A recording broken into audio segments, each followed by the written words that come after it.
Hi everyone, I'm here at John and Helen's house.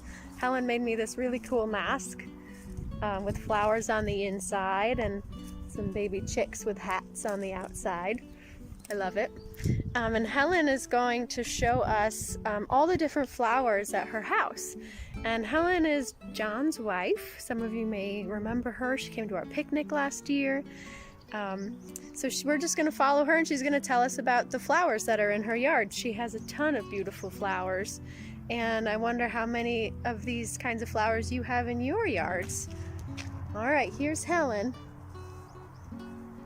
Hi you guys, welcome to our home. It's nice to have you. I wish I could see you and actually be with you in person.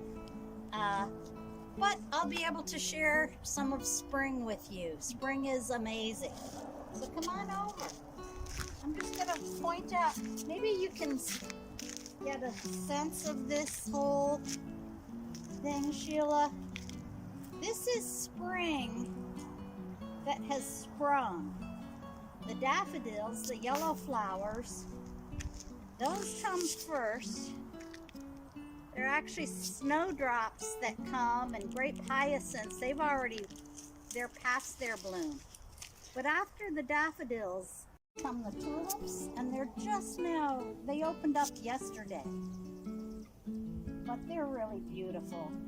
And over here we have a little bumblebee. If Sheila can come in close, there's a little pink and purple flower just starting to open. And the bees, the bumblebees, are already gathering pollen to make honey. And when you have lots of plants in the spring, especially lots of flowering plants, it invites all kinds of insects, it invites all kinds of birds and wildlife. And the bees, they just came out of hibernation maybe, a week to 2 weeks ago. They hibernate underground, and they just came out. And so they're really busy right now. They spend all day collecting pollen and taking it back to their nest where the queen bee is. And they're going to be making honeycomb. Maybe you guys remember that we put a video up earlier this week or last week of this tree with a lot of bees in it, and this tree looks so much different now than in the video. It was all full of flowers in the video, and now it has leaves. And over here, all this green is lily of the valley. And Sheila, I don't know if you can come close, but right here, this will be a white flower. It's just now starting to come up, and this smells so good. I planted lily of the valley here because people come and go through the front door, and it's like you're hit with this wall of the most beautiful scent. It just smells gorgeous. So that will be coming probably within a week to 2 weeks. This will all smell so good and will be so pretty. It's a white flower that comes up on the stem. There's a whole bunch of little bells that come out. It's a cool tulip right there. It's red and yellow mixed. And already there are some things that have passed. These were hyacinths that again smell so pretty. But the hyacinths have come and gone. Now they're storing energy from the sun in their leaves to make next year's blossom already. Right here, this little bunch of yellow flowers, those are called, I'm saying moss rose. And they're in early spring bloom as well. These are not blooming yet. Those are scented geraniums. So when they're in bloom and the lily of the valley are in bloom, you just get all these amazing scents. And a whole bunch of things are coming up. This is allium right here, which is in the onion family. It doesn't doesn't smell all that good, but it's got an incredible head like this big around. That's a big seed pod, and it's purple. It's really, really beautiful. And there's bee balm down in here for Monarda. Is allium edible? Or should we Not this allium. But it makes a beautiful dried arrangement. And these are peonies. The peonies are going to be coming. They're probably another 2 to 3 weeks before they come and bloom. There's something here called, here it is, right here. It's called flowering almond. And it's not all the way open. Maybe Sheila can come back in a week or two when all of these are open. But this is beautiful. Again, you can't eat it. It doesn't produce almonds. It's an ornamental. Just like that allium. You don't eat it. It's not a real onion. It's an ornamental onion. And those are ornamental almonds. Of course, you have a climbing rose there. This is interesting. This plant right here doesn't look like much yet, but it's gorgeous. It's called a stilby. And I just heard on the news this morning somebody saying that it will cure coronavirus. It won't. You've heard it here first. It will not. That was fiction. But somebody, I won't say any name, said that this will cure coronavirus. Oh. But again, it's not. It won't. Okay, let's move down to the magnolia. Pause that. It's real soft. That is lamb's ear, and it's very fuzzy and soft. It's really, really soft. And it feels like a lamb's ear. Soft and woolly.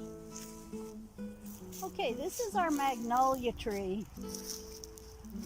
It's sort of had a tough spring because we had a lot of wet and a lot of cold. So it's not as magnificent as it usually is, but it's still pretty nice. And then of course under the magnolia tree, there are more daffodils. The tulips are coming up there. This is more shaded than the other beds, so the tulips are a little bit later. And then it also completely fills in with lily of the valley.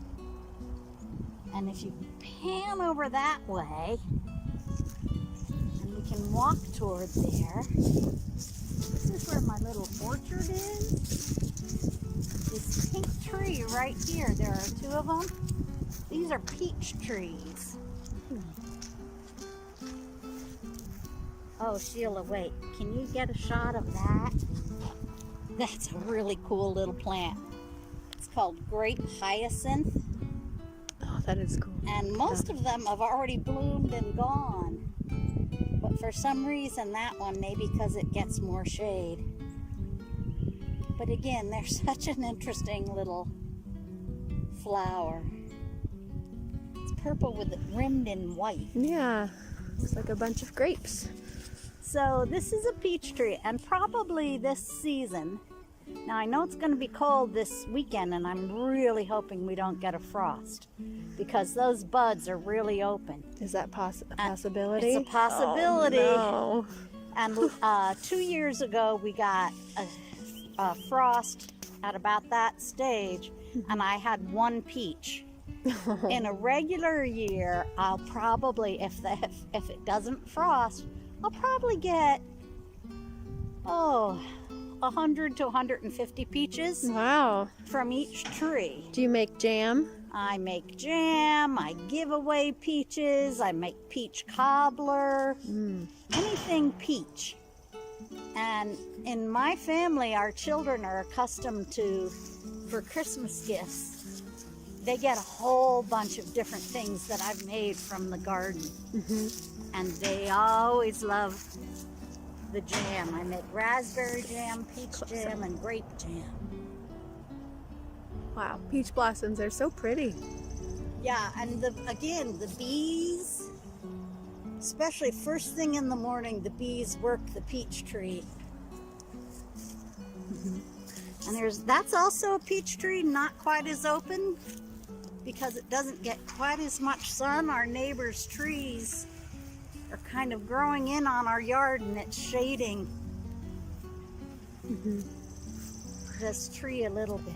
So by the time that these guys see the video, they'll know if we got a frost or not. That's right. This past weekend. That's right. This is an apple tree here. Apple trees come out later. That's an apple, probably again within the next 2 weeks. Next time you come, Sheila, these will be in bloom. This is another kind of apple. And that's an apple. Down there is a pear, but none of those are blooming yet. There's the pear tree. Hard to see. And this tree right behind you, Sheila, it's called a shad blow. It's native to Connecticut, and it's past its prime. A week ago, it was gorgeous. I don't know if you want to get up close of the flower. This is more protected down here, so it's still blooming a little bit, but it's also really sweet smelling. There you can get another view of the magnolia.